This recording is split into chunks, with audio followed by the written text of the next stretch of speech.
আসসালামু আলাইকুম রহমতুল্লাহ। সুপ্রিয় দর্শক শ্রোতা, আমি এখন যে জায়গায় অবস্থান করতেছি এটা হচ্ছে ঠাকুরগাঁয়ের ভুল্লি থানাতে আমি আছি।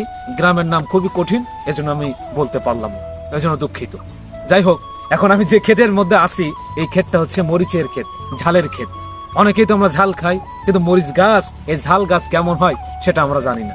এই যে অনেকদিন আগে লাগিয়েছে, এখনো ঝাল আসেনি কিন্তু ফুল এসেছে। যাই হোক, আলহামদুলিল্লাহ। আপনি যেদিকে তাকাবেন সেদিকে দেখেন সবুজের সমারোহ। আরে গ্রাম তো গ্রামই, ক্যামেরাম্যান এদিকে দেন একটু। গ্রাম তো গ্রামই, কি বলেন? মাঝে মধ্যে গ্রামে এসে ঘোরাফেরা করবেন, দেখবেন যে মন টন সবকিছু চেঞ্জ হয়ে যাবে, মস্তিষ্ক, মাইন্ড সবকিছুর ভিতরে পরিবর্তন আসবে ইনশাল্লাহ। এই দেখেন সব জায়গায় পুরো মাঠটা, আপনার চোখ যেদিকে যাবে ওইদিকেই দেখেন শুধু সবুজের সমারোহ। যে এখানে লাগিয়েছে মরিচের ক্ষেত, এখানে আপনার পেঁয়াজ আছে না, পেঁয়াজের ক্ষেত লাগিয়েছে, আবার ওইদিকে সুপারি আছে, ওইদিকে আপনার ভুট্টা আছে, বিভিন্ন দেখেন ওইদিকে আলু আছে, মিষ্টি আলু আছে, এমনি আলু আছে, সবকিছু। যাই হোক, আজকে এই পর্যন্ত, ভিডিও বেশি লম্বা করলাম না। তো আপনারা সকলে ভালো থাকবেন, সুস্থ থাকবেন, আমাকে ভালোবাসবেন। ঠিক আছে, আল্লাহ হাফিজ।